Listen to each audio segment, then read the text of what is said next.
اليوم يئس الذين كفروا من دينكم فلا تخشوهم واخشون اليوم أكملت لكم دينكم وأتممت عليكم نعمتي ورضيت لكم الإسلام دينا.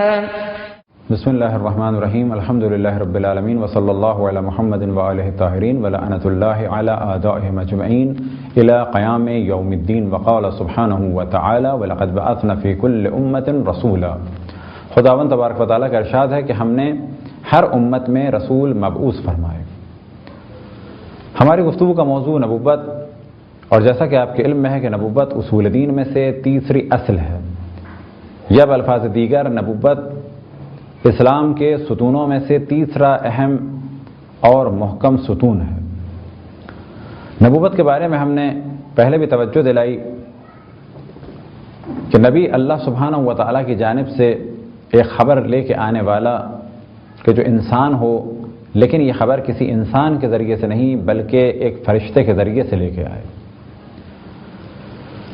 نبی 1,24,000 اور ان میں 313 ان سے بلند مقام کے انبیاء کہ جنہیں رسول کہا جائے، اور ان 313 میں 5 اور بلند مقام پر فائز انبیاء کہ جو اولو العزم ہیں.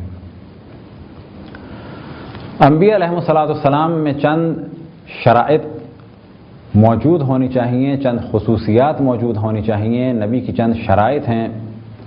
ان میں سے ایک جو مذہب حقہ شیعہ اثنا عشریہ میں لازم قرار دی گئی ایک نبی کے لیے، وہ ہے عصمت. اور عصمت کے معنی دو اعتبار سے ہیں. ایک یہ کہ نبی گناہ کبیرہ یا گناہ صغیرہ کو انجام نہ دے، اور دوسرے مرحلے پہ یہ کہ سہو و نسیان سے پاک ہو، یعنی بھول چوک نہ ہو. بس یا تو ان دو شرائط کو الگ الگ تصور کر لیا جائے کہ نبی گناہ صغیرہ اور گناہ کبیرہ کو انجام نہ دے. البتہ جب کہا جائے کہ نبی گناہ کبیرہ اور صغیرہ کو انجام نہ دے تو اس کے کیا معنی ہیں انشاءاللہ تفصیل سے بیان کیے جائیں گے. پس عصمت کو دو حصوں میں تقسیم کیا جا سکتا ہے. ایک یہ کہ نبی گناہ صغیرہ اور گناہ کبیرہ کو انجام نہ دے، اور دوسری کیفیت یہ کہ وہ سہو و نسیان سے پاک ہو. اب یہاں پر پہلا سوال یہ ہوتا ہے کہ کیا یہ نظریہ صحیح ہے؟ کیا قرآن میں اس کی جانب کی توجہ دلائی گئی؟ تو جواب میں بہت ساری آیات پیش کی جا سکتی ہیں، اور اس وقت فقط چند آیات کو آپ کی خدمت میں پیش کیا جائے.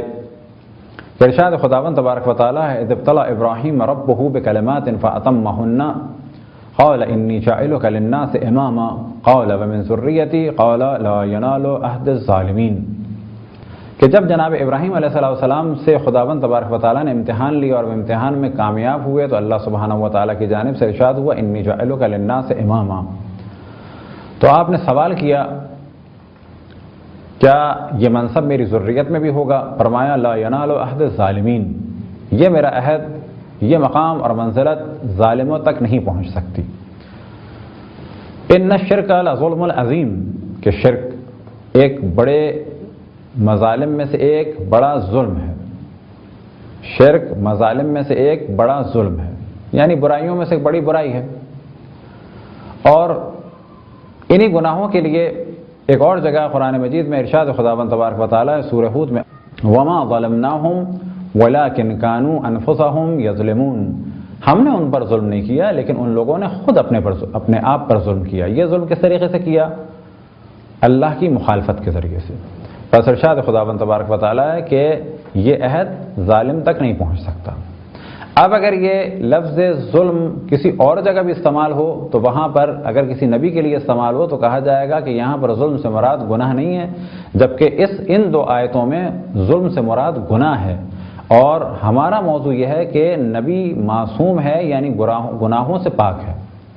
اب اگر مثال کے طور پہ جناب آدم علیہ السلام کے بارے میں کہا جائے کہ انہوں نے اپنے اوپر ظلم کیا کس کے ذریعے سے؟ گندم کھانے کے ذریعے سے. تو وہ ظلم گناہ کی صورت میں نہیں تھا، بلکہ اس صورت میں کہ انہوں نے گناہ کیا اور گناہ کا نتیجہ یہ ہوا کہ وہ جنت سے نکل کر زمین پہ آئے. تو یہ ایک اپنے اوپر ظلم تھا.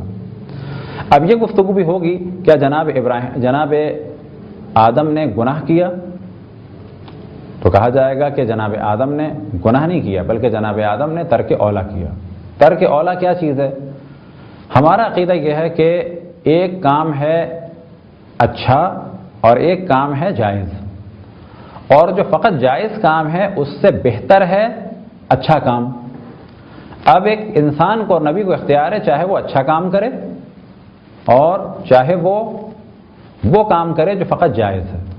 ترک اولا کے معنی یہ ہے کہ جو بہتر کام تھا ان دو کاموں میں سے یا چند کاموں میں سے جو بہتر تھا اس کو ترک کیا۔ اب کیونکہ نبی کی شان زیادہ ہے لہذا اس بہتر کام کو ترک کیا، تو وہ شان کے مطابق نہیں تھا، لہذا اللہ سبحانہ و تعالیٰ نے بعض دفعہ نعمت بھی منقطع کی، یا جناب آدم کو جنت سے باہر بھی کر دیا اور زمین پہ بھیج دیا۔ یہ نتیجہ حرام کا نہیں تھا، یہ نتیجہ گناہ کا نہیں تھا، یہ نتیجہ اللہ کی اس مخالفت کا نہیں تھا کہ جو حرام تھی، بلکہ اس مخالفت کا تھا کہ جو ایک مخالفت ارشادی تھی۔ اب یہاں پر دوبارہ تفصیل سے گفتگو کو کیا جائے، اور وہ یہ کہ اللہ سبحانہ و تعالیٰ کے حکم دو طرح کے ہیں۔ ایک حکم ہے حکم مولوی کہ جس میں واجب ہے کسی کام کو انجام دینا یا لازم ہے کسی کام کا ترک کرنا، اور ایک ہے حکم ارشادی کہ یہ کام کرو تو بہتر ہے، اس میں تمہارا فائدہ ہے۔ اب اگر نبی حکم مولوی کو ترک کریں تو ہمارا عقیدہ یہ ہے کہ وہ حکم مولوی کو ترک نہیں کرتے، بلکہ کس کو ترک کیا انہوں نے؟ اس اچھے کام کو ترک کیا کہ جو بہتر تھا کہ ترک نہ کیا جاتا، اولا یہ تھا، بہتر یہ تھا کہ ترک نہ کیا جاتا، لیکن انہوں نے ترک کر دیا۔ ترک کرنے کے بعد کچھ اس کے آثار وضعی تھے، نقصان ہوا۔ اب جو یہ نقصان ہوا یہ ایک طرح کا ظلم ہے، لیکن یہ وہ ظلم نہیں ہے کہ جو حرام کی صورت میں ہو، اور یہاں ہمارا موضوع ہے کہ نبی علیہ الصلوۃ والسلام حرام سے اور اللہ سبحانہ و تعالیٰ نے جس چیز کو منع کیا ہو حکم مولوی کی صورت میں کہ اس کام کو انجام دینا جائز نہیں ہے، یعنی گناہ وہ کام وہ انجام نہیں دے سکتے۔ بس عصمت کا پہلا مرحلہ یہ ہے کہ نبی گناہ نہیں کرتے۔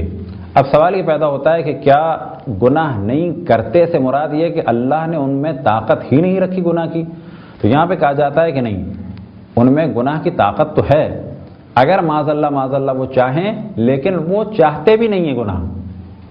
پہلا مرحلہ، کیا ان میں طاقت ہے؟ کہا جائے گا بالکل ہے، لیکن کیا وہ گناہ کی جانب رغبت رکھتے ہیں، کیا گناہ کا تصور بھی کر سکتے ہیں؟ تو کہا جائے گا نہ وہ گناہ کا تصور کرتے ہیں، نہ وہ گناہ کا ارادہ کرتے ہیں، نہ گناہ کو وہ انجام دیتے ہیں۔ ان تینوں مرحلوں سے بالکل پاک اور پاکیزہ ہے۔ ایک واقعہ سلسلے میں بیان ہو، کسی شخص نے ایک عالم دین سے پوچھا کہ یہ کیسے ممکن ہے کہ یہ تو مان لیا کہ نبی گناہ نہیں کرتے، امام گناہ نہیں کرتے، لیکن یہ جو آپ نے کہا کہ وہ ارادہ بھی نہیں کرتے اور سوچتے بھی نہیں، تو یہ کیسے ممکن ہے؟ تو جواب بہت زیادہ مناسب تو نہیں الفاظ کے اعتبار سے، لیکن حقیقت یہ ہے کہ اس سے بہتر کوئی جواب نہیں ہو سکتا کسی آدمی کو یہ سب مراحل سمجھانے کے لیے۔ تو الفاظ تو اس میں بعض مناسب استعمال نہیں ہوئے، لہذا ان عالم دین نے جواب دیا کہ جب تم جاتے ہو ٹوائلٹ، تمہارے جسم سے جو نجاست خارج ہوتی ہے، کیا کبھی تم نے اسے کھایا؟ اب اس آدمی کو شوق لگا، اس نے کہا کہ نہیں۔ کہا کبھی ارادہ کیا؟ یعنی کھانے کے لیے بڑھ رہے تھے، کھا لیں، پھر اس کے بعد چھوڑ دیا؟ کہا کہ نہیں، ایسا بھی نہیں۔ کہا کبھی سوچا تو ضرور ہوگا کہ کھا لیں تو اچھا ہے؟ کہا کہ کبھی بھی ایسا نہیں ہوا؟ کہا کہ بالکل ایسے ہی، جتنی تمہیں اپنے جسم سے نکلی ہوئی یہ نجاست یا کوئی اور گندگی اور نجاست سے نفرت ہے کہ جس کے بارے میں نہ تم کبھی تصور کرتے ہو، نہ ارادہ کرتے ہو، نہ ہی انجام دیتے ہو، اس سے ہزار اور لاکھوں گنا زیادہ ایک نبی کو اللہ کی مخالفت کی برائی اور اس کی قباحت کا علم ہے۔ پس نبی نہ گناہ کرتے ہیں، نہ گناہ کا ارادہ کرتے ہیں، اور نہ ہی گناہ کا تصور کرتے ہیں۔ یہ ان میں ایک اللہ کی معرفت کی وجہ سے ایک ملکہ اور قوت حاصل ہوئی۔ بس جب کہا جائے کہ ان میں طاقت ہے، طاقت سے مراد بالآخر انسان ہے، لیکن وہ کرتے نہیں اپنے اختیار سے، معرفت خداوند تبارک و تعالیٰ کی وجہ سے، اور کیونکہ وہ اللہ کے مقرب ہیں، اللہ سبحانہ و تعالیٰ کی بندگی کرتے ہیں، لہذا اور اللہ کی جانب سے توفیقات میں ان کے اضافہ ہوتا چلا جاتا ہے۔ یہ تو ہو گیا پہلا مرحلہ۔ اب سوال کیا جائے کہ کیا وجہ ہے کہ نبی معصوم ہے، تو جواب دیا جائے گا ایک نبی اور رسول کا کام ہے لوگوں کی ہدایت۔ اب اگر یہ نبی اور رسول حرام کام کریں تو پھر لوگ یہی کہیں گے کہ جب اپنے نفس پر ایک نبی کنٹرول نہ کر پایا تو ہم کیسے کریں؟ جب ہمارا ہادی ہی گمراہ ہو گیا جس کا کام ہدایت کرنا تھا تو اب ہماری زندگی کا کیا ہوگا؟ لہذا ہم تمام انبیاء علیہ السلام کو پاک اور پاکیزہ مانتے ہیں، کیونکہ ان کا کام ہے لوگوں کی ہدایت۔ اگر یہ خود معاذ اللہ گمراہ ہو جائیں، چاہے وہ 1 سیکنڈ کے بھی 1000ویں حصے کے برابر ہو، تو وہ لوگوں کے لیے کیا رول ماڈل بنیں گے؟ اسی طرح سے عصمت کا جو دوسرا مرحلہ ہے یا نبی کی جو دوسری شرط ہے وہ ہے سہو و نسیان سے پاک ہونا۔ البتہ پہلا والا مرحلہ اپنے ارادے اور اختیار سے ہے اور ساتھ میں کچھ توفیقات الہی شامل ہے، لیکن یہ دوسرا مرحلہ جو ہے یہ خالصتاً اللہ سبحانہ و تعالیٰ کی جانب سے ہے۔ کیوں کہ اللہ سبحانہ و تعالیٰ کے مطیع و فرما بردار ہیں اور اللہ نے لوگوں کی ہدایت کے لیے بھیجا ہے، لہٰذا یہ بھول چوک بھی نہیں کرتے۔ ایسا نہیں ہے کہ بھولے سے کبھی یہ ظلم کر دیں، ایسا نہیں ہے کہ بھولے سے کبھی یہ کوئی نجاست کی چیز کھا لیں، ایسا نہیں ہے کبھی یہ بھولے سے گالی دے دیں، ایسا نہیں ہے کبھی یہ بھولے سے کوئی ظلم کر جائیں۔ وجہ کیا ہے کہ اگر یہ بھولے سے بھی کر جائیں تو لوگ یہی سمجھیں گے کہ نبی باطل کام انجام دے رہے ہیں، حرام کام انجام دے رہے ہیں۔ مثال کے طور پہ معاذ اللہ ایک نبی تنہائی میں ایک جگہ پانی رکھا اور دوسری جگہ شراب رکھی ہو، تو ہمارا عقیدہ یہ ہے کہ وہ بھول کر بھی شراب کی جانب ہاتھ نہیں لے جا سکتے۔ ایسا نہیں ہے کہ وہ شراب کی جانب ہاتھ لے جائیں اور معاذ اللہ وہ شراب پی لیں۔ ہاں عام انسان یہ کر سکتا ہے، ہمارے لیے ممکن ہے کہ ہم شراب پی لیں، بھولے سے تو کہا جائے گا بھولے سے شراب پی لی کوئی گناہ نہیں ہے، لیکن نبی کے لیے یہ چیز ممکن نہیں ہے۔ وجہ کیا ہے کہ یہ ایک اللہ کی جانب سے منصب ہے اور وہاں پر یہ شرط ہے کہ نبی ایک گناہ سے پاک ہو اور ساتھ ہی اس طرح سے سہو و نسیان سے بھی پاک ہو۔ تو نبی گناہ سے بھی پاک اور سہو و نسیان سے بھی پاک۔ یہ مذہب اہل تشیع، مذہب حقہ شیعہ اثنا عشری، تعلیمات قرآن و اہل بیت کا نتیجہ یہ ہے کہ ہم انبیاء کو معصوم مانتے ہیں، اور معصوم کے عصمت کے 2 مرحلے ہیں۔ معصوم کی عصمت کے 2 مرحلے ہیں، ایک گناہ چاہے وہ کبیرہ ہو چاہے صغیرہ اس سے بچنا اور اپنے ارادے اور اختیار سے، اور دوسرا مرحلہ ہے سہو و نسیان، یعنی بھول و چوک سے بھی کسی غلط کام کو انجام نہیں دے سکتے، یا حتیٰ بھول چوک کے بھی کچھ نہیں کرتے۔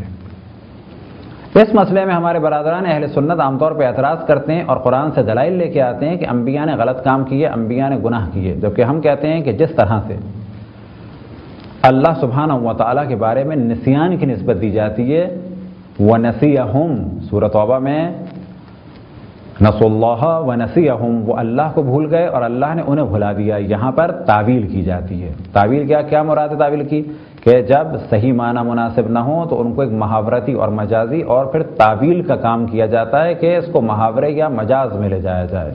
بس جب کہا جائے کہ انہوں نے اللہ کو بھلا دیا، اللہ نے انہیں بھلا دیا، تو اس کا ترجمہ کیا جائے گا ان لوگوں نے اللہ کو بھلا دیا اور اللہ نے ان کو ان کے حال پر چھوڑ دیا، نہ یہ کہ اللہ نے بھلا دیا۔ کیا اس آیت کے ذریعے سے یہ معاذ اللہ نتیجہ نکالا جا سکتا ہے کہ اللہ کو سہو و نسیان ہوتا ہے؟ ہم کہیں قطعاً نہیں ہوتا۔ بس کہا جائے قرآن میں جو نسیان لکھا ہے یہ کیا مراد ہے بھولنے کی بات؟ تو کہا جائے گا یہاں پر لفظ نسیان یعنی نسیہم کو مجازن معنی میں لیا جائے گا، اس کی تعویل کر دی جائے گی۔ لہذا ہمارے اور اہل سنت میں ایک اہم موضوع آتا ہے تعویل کا، جس میں وہابیوں نے بہت زیادہ شدت کی کہ قرآن میں جو لکھا ہے وہی ہے، تو لہذا کہا جاتا ہے ید اللہ فوق ایدیہم، کیا خدا کا ہاتھ سب ہاتھوں کے اوپر میں، یعنی اس طرح سے ہاتھ رکھے ہوئے؟ ہم کہتے ہیں نہیں، خداوند تبارک و تعالیٰ کا ہاتھ سب ہاتھوں کے اوپر ہے، یعنی خداوند تبارک و تعالیٰ کی طاقت تمام طاقتوں سے برتر ہے، لا حول ولا قوت الا باللہ، نہ یہ کہ خداوند تبارک و تعالیٰ کا ہاتھ ہے۔ وہابیوں کے بڑے عالم دین شیخ عبداللہ ابن باز جو مفتی اعظم سعودی عرب بھی تھے، ایک زمانے میں جب آغا خوئی رضوان اللہ تعالیٰ علیہ حج کے لیے مکے گئے اور زیارت خانہ کعبہ اور زیارت مرقد رسول اللہ صلی اللہ علیہ وسلم سے اور مشرف ہوئے، تو وہاں پر مختلف علماء سے ملاقات ہوئی اور انہی میں سے عبداللہ ابن باز نے ایک سوال کیا تعویل کے بارے میں کہ آپ لوگ قرآن کی تعویل کیوں کرتے ہیں؟ تو آپ نے فرمایا کہ تعویل ضروری ہے، بعض جگہ تعویل کرنی پڑتی ہے۔ کہا نہیں، جو لکھا ہے وہی ہے۔ اب یہ ذہن میں رہے کہ عبداللہ ابن باز نابینا تھے، تو آغا خوئی نے ایک آیت کی تلاوت کی، وَمَنْ كَانَ فِي هَٰذِهِ الْأَعْمَىٰ فَهُوَ فِي الْآخِرَةِ أَعْمَىٰ وَأَضِلُّ سَبِيلًا، جو اس دنیا میں اندھا ہے وہ آخرت میں بھی اندھا ہے اور گمراہ ترین لوگوں میں سے ہے۔ تو آپ نے سوال کیا کیا اس آیت کی تعویل کی جائے گی اسی معنی میں؟ اب اگر اس معنی میں لیے جائے تو اس کے معنی کیا ہوں گے کہ جو اس دنیا میں اندھا ہے وہ آخرت میں بھی اندھا گمراہ لوگوں میں سے ہے، یعنی عبداللہ ابن باز نابینا ہیں، بس وہ آخرت میں بھی نابینا ہوں گے اور گمراہ ہوں گے۔ تو انہیں غصہ آیا۔ بس اس آیت کی تعویل ضروری ہے۔ تعویل کیا ہے اس کی؟ کہ جس نے اس دنیا میں حق کو نہیں پہچانا، اللہ کی نشانیوں کا انکار کیا، حق کو دیکھتے ہوئے حق کو جھٹلایا، کیونکہ اس نے یہاں پر حق کا انکار کیا، پس وہ وہاں پر بھی حق سے دور رہے گا۔ یہاں پر اس طرح سے نابینا تھا، وہاں پر اس طرح سے نابینا ہوگا، اور یہی گمراہ ترین لوگوں میں سے ہے۔ پس یہاں پر لفظ اعمیٰ کی تعویل کرنی ہوگی، اور اگر تعویل نہ کریں، اندھے کو، اعمیٰ کو اندھے کے معنی میں لیں، فزیکلی اندھے کے معنی میں لیں، تو کیا ہوگا اس کا نتیجہ؟ کہ جو بھی اس دنیا میں اس وقت فزیکلی اندھا ہے، وہ چاہے مومن ہی کیوں نہ ہو، تو قرآن کیا کہتا ہے کہ جو اس دنیا میں اندھا ہو وہ اس دنیا میں بھی اندھا ہوگا معاذ اللہ، اور آخرت میں کیا ہے؟ وہ اندھا ہے اور گمراہ ترین لوگوں میں سے ہے۔ یعنی ہر فزیکل نابینا کو کہا جائے گا یہ گمراہ لوگوں میں سے ہے، جبکہ یہ قطعاً غلط ہے۔ ممکن ہے ایک دنیا میں نابینا ہو لیکن انتہائی بہترین مسلمان ہو، بہت ہی مؤمن اور پاک و پاکیزہ شخص ہو، لیکن قرآن سے یہ غلط معنی نکالے جا سکتے ہیں۔ اب یہاں ضرورت ہے قرآن کی تعویل کی جائے، قرآن کے اس لفظ کو یعنی اعمیٰ کو مجاز میں استعمال کیا جائے۔ اب جس طرح سے ان آیات کو ہم مجازاً ان آیات کے الفاظ کو ہم مجاز پر حمل کرتے ہیں اور الفاظ کے معنی مجازی لیتے ہیں، اسی طرح سے جب یہاں پر تعویل جائز ہے تو اللہ سبحانہ و تعالیٰ کے بارے میں یا پھر اگلے مرحلے میں انبیاء علیہ السلام کے بارے میں اگر چند الفاظ ہوں تو یہ دیکھنا ہوگا آیا مجازاً ان کو عرب استعمال کرتے تھے، اور اگر مجازاً استعمال کرتے تھے تو ان کو مجازاً لیا جائے گا۔ لہذا بعض جگہ انبیاء علیہ السلام کی بڑی توہین ہوئی۔ اتفاق سے صحیح بخاری میں اس قسم کی بہت روایتیں ہیں کہ ایک تو جناب موسیٰ کے بارے میں کہ معاذ اللہ وہ اپنی قوم کے سامنے برہنہ حالت میں آ گئے، جبکہ ہمارے یہاں اس قسم کی تمام روایتوں کی مذمت ہے۔ وہ واقعہ کیا ہے؟ وہ واقعہ یہ کہ بنی اسرائیل نے اس قسم کا پروپیگنڈا کیا کہ معاذ اللہ جناب موسیٰ کو کوئی بیماری ہے۔ اب یہ روایت ہے خود صحیح بخاری میں۔ نتیجہ کیا ہوا کہ جی بنی اسرائیل کے درمیان جب پروپیگنڈا ہوا تو اللہ نے کیا کیا معاذ اللہ کہ جب جناب موسیٰ نہانے گئے معاذ اللہ تو پتھر کپڑے لے کے بھاگ گیا۔ اور یہ سب کچھ کیوں کیا اللہ نے اہتمام؟ پھر معاذ اللہ کے ساتھ عرض کیا جائے کہ روایت صحیح بخاری میں کہ اللہ یہ دکھانا چاہتا تھا کہ جو تم احتمال دے رہے ہو کہ جناب موسیٰ کے عضو مردانگی میں کسی قسم کی بیماری ہے وہ غلط ہے، لہذا اللہ یہ دکھانا چاہتا تھا کہ یہ جسمانی طور پہ نارمل ہے، معاذ اللہ۔ تو نتیجہ کیا ہوا؟ کپڑا پتھر لے کے بے حکم خداوند تبارک و تعالیٰ بھاگا، اور صحیح بخاری کے الفاظ ہیں کہ معاذ اللہ جناب موسیٰ قوم کے درمیان اسی حالت میں آ گئے۔ ہمارے حساب سے اس قسم کی تمام روایتیں کفر ہیں، انبیاء علیہ السلام کی توہین ہیں، نبی اس قسم کی ساری چیزوں سے پاک اور پاکیزہ ہیں۔ اسی قسم کی بعض تہمتیں ہیں کہ جس کو بعض مفسرین نے بھی بیان کیا۔ جناب داؤد نے خاتون پر نگاہ ڈالی اور اس کے بعد عشق میں مبتلا ہو گئے، شوہر کو معاذ اللہ یہ وہ روایتیں قتل کروا دیا۔ اس قسم کی چیزوں سے ہم بالکل بری ہیں۔ ایک روایت میں امام جعفر صادق علیہ السلام فرماتے ہیں کہ اگر کوئی جناب داؤد کے بارے میں یہ کہے تو میں اس پر 2 حدود جاری کروں گا، یعنی 2 سزائیں جاری کروں گا، ایک اسلام کی توہین کی اور ایک نبوت کی توہین کی۔ بس ہمارے ہاں مذہب حق شیعہ اثنا عشری میں انبیاء کا بہت احترام ہے۔ ہم انبیاء علیہ السلام کو معصوم اور پاک اور پاکیزہ مانتے ہیں، ہر طرح کے گناہ سے، چاہے وہ صغیرہ ہو چاہے وہ کبیرہ ہو، اسی طرح سے سہو و نسیان سے بھی پاک و پاکیزہ مانتے ہیں۔ اب رہ گیا سوال یہ کہ بعض آیات قرآن مجید میں ایسی ہیں کہ جن سے انبیاء علیہ السلام کی ذات میں یا ان کے کردار میں یا فعل میں نقص ظاہر ہوتا ہے، تو یاد رکھیں جس طرح سے اللہ سبحانہ و تعالیٰ کے بارے میں بعض آیتوں کی تعویل کی جاتی ہے، مثال کے طور پہ کہ جہاں پر اللہ سبحانہ و تعالیٰ کو نسیان کی نسبت دی گئی، یعنی نسیہم کہ اللہ سبحانہ و تعالیٰ نے ان کو بھلا دیا، جب ہم وہاں پر تعویل کریں گے تو بالکل ایسے ہی جہاں پر بھی انبیاء علیہ السلام کے بارے میں کوئی نقص کا تصور کیا جائے تو وہاں پر ہم تعویل کریں گے، اور ان معنی کو حقیقی معنی کے بجائے مجازی معنی میں لیا جائے گا۔ حقیقی معنی سے مراد یہ کہ اگر وہاں پر ظلم کا لفظ استعمال ہوا ہے تو ظلم کے ایک معنی یہ ہے کہ اپنا نقصان کیا، اپنے آپ کو نقصان میں ڈالا، لہذا کہیں پر بھی ظلم سے یہ معنی نہیں ہے کہ گناہ کیا، مگر یہ کہ اگر کسی آیت میں جیسے شرک کو ظلم عظیم کہا گیا تو یہاں پر فقط جہاں لفظ شرک کے ساتھ ظلم آیا وہاں پر گناہ مانا جائے گا، لیکن اگر جناب آدم کے بارے میں لفظ آیا فَتَكُونَ مِنَ الظَّالِمِينَ کہ جو بھی گندم کھائے گا وہ ظالموں میں سے ہو جائے گا، تو یہاں پر ہم ظلم کے معنی لیں گے کہ جو بھی گندم کھائے گا یا درخت کے پاس جائے گا تو وہ اپنا نقصان اٹھائے گا۔ خداوند تبارک و تعالیٰ سے دعا ہے کہ بحق محمد وآل محمد ہمیں اپنے رسول، اپنی حجتوں، خصوصاً امام زمان علیہ السلام کی معرفت اور اطاعت کی توفیق عطا فرمائے۔ وصلی اللہ علی محمد وآلہ الطاہرین۔